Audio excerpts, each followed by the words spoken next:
Ya, menyambung pertanyaan saya ke Dr. Fakih tadi, efektifkah rencana lockdown lokal yang dilakukan Kota Tegal pada 30 Maret nanti, Dok Fakih? Ya, begini, jadi saya tadi sudah jelaskan dan juga sudah dijelaskan Dr. Erlina bahwa strateginya memutus penyebaran infeksi itu dua, menangkap yang sakit, menemukan yang sakit segera diobati supaya sembuh. Yang kedua adalah sumbernya dihentikan sumbernya. Sekarang sumber untuk penularan COVID-19 ini adalah berbeda dengan yang lain. Misalnya saya contohkan DBD ya. DBD itu kan sumbernya nyamuk. Jadi yang dihilangkan tuh nyamuk, perindukan nyamuk. COVID ini sumber penularannya orang. Makanya sekarang yang dilakukan untuk memutus mata rantai penularan itu, orang ini tidak boleh bertemu orang lain. Sehingga gerakan tinggal di rumah itu sangat efektif untuk menghentikan penyebaran. Ya, Dokter Daeng, tapi sejauh ini masih banyak sekali masyarakat kita yang tidak takut akan tertularnya sakit ataupun penyakit ini, virus corona. Ya, karena begini, karena masih maklumat pemerintah tentang social distancing itu masih saya lihat masih berupa himbauan, ya. Ini menurut saya pelaksanaannya kurang efektif. Mestinya sekarang harus ada penguatan. Apa itu penguatannya? Penguatannya adalah melakukan pengawasan itu terhadap social distancing. Itu yang pertama. Yang kedua, tadi Dr. Erlina sudah sampaikan tadi bahwa bagi yang pernah kontak atau PDP, ODP yang gejalanya masih ringan atau tidak bergejala itu diminta untuk di rumah dilakukan isolasi diri. Kalau itu hanya diserahkan kepada pengertian yang bersangkutan, kesadaran atau kepedulian, saya khawatir ini tidak berjalan dengan baik karena dia merasa sehat, bisa jadi yang bersangkutan masih berkeliaran itu dan itu berpotensi menularkan. Oleh karena itu saran kami, baik social distancing maupun karantina rumah, mohon diperkuat dengan pengawasan. Siapa yang mengawasin? Bukan hanya petugas kesehatan, karena petugas kesehatan sudah menjadi garda terdepan dalam pelayanan, baik itu di puskesmas maupun sampai rumah sakit.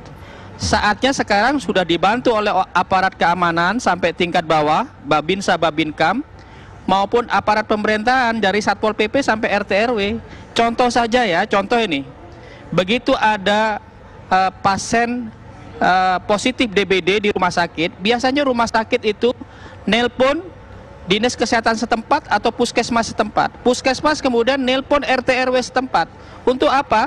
Untuk kemudian memberitahu kepada lingkungannya, memberitahu kepada keluarganya untuk melakukan pencegahan di lingkungannya supaya tidak tersebar penyakit DBD. COVID ini mestinya lebih dari sekedar seperti itu. Ya, saya ke Dr. Erlina. Apa yang harus dilakukan oleh pemerintah untuk memutus mata rantai penyebaran COVID-19 ini? Sampai apakah dilakukan lockdown? Bagaimana, dokter? Ya, saya bicara dari sisi tata laksana ya. Tadi ada 3 hal. Kalau ada ditemukan kasus yang positif, lakukan 3 hal. Ada 3T. Yang pertama adalah trace, artinya lacak. Dengan siapa kasus yang positif ini berinteraksi, berkontak. Jadi trace, T yang pertama. T yang kedua adalah tes.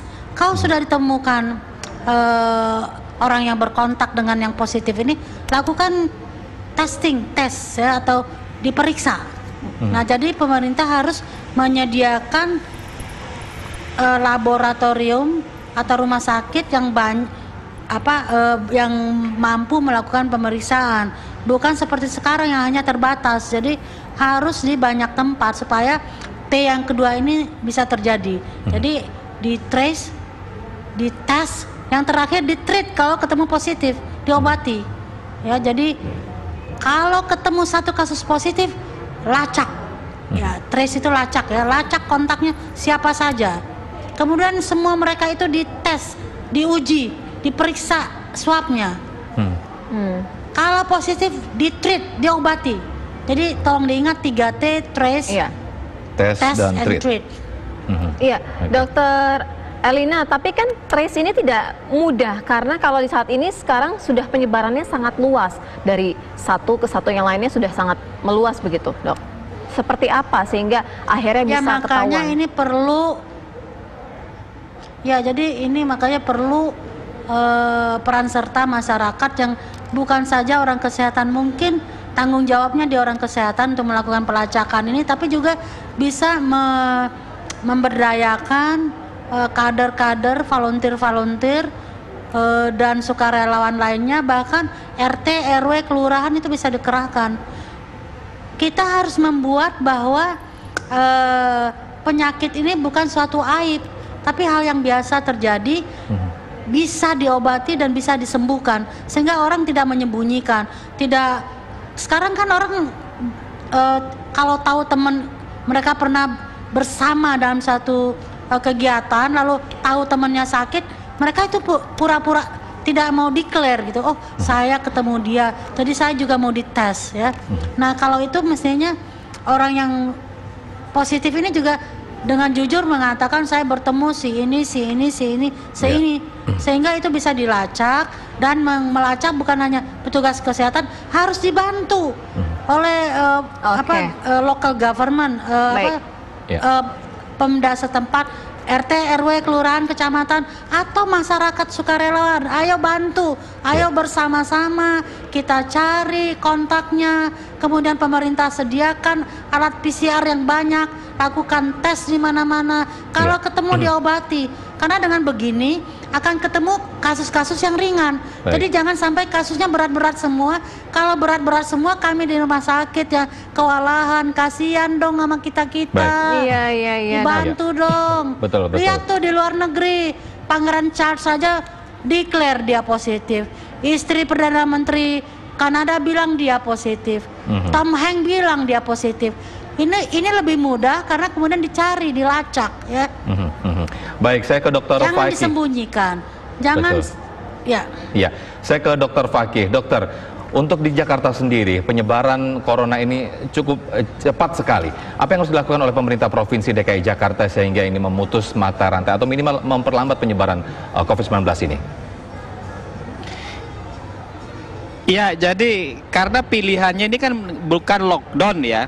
Belum lockdown atau bukan lockdown, sehingga yang harus dilakukan tadi social distancing yang mengatakan ayo tinggal di rumah, itu harus diawasi betul-betul tinggal di rumah. Tadi sudah dikatakan men-tracing kontak itu dengan yang jumlah banyak sekarang itu tidak mudah, tetapi kalau tinggal di rumah itu betul-betul dijalankan dengan pengawasan, itu membantu mempermudah tracing, mampu mempermudah tracing. Kalau tracingnya berjalan dengan baik, banyak pihak yang membantu, bukan hanya petugas kesehatan. Tadi Dokter Erlina sudah bilang, local governance ya, kelurahan, RT, RW itu juga membantu. Kemudian aparat keamanan di bawah Babinsa, Babinkamtib Tikmas juga membantu, relawan-relawan membantu.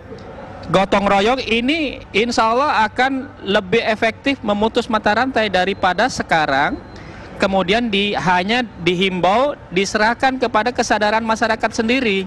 Ini kurang efektif saya lihat. Jadi harus ada penguatan. Penguatan itu adalah pengawalan dan pengawasan dari aparat. Baik, Dokter Daeng M. Fakih, terima kasih atas waktunya selaku Ketua ID Pusat, dan juga Dr. Erlina Burhan, spesialis paru Rumah Sakit Persahabatan. Selamat sore. Assalamualaikum.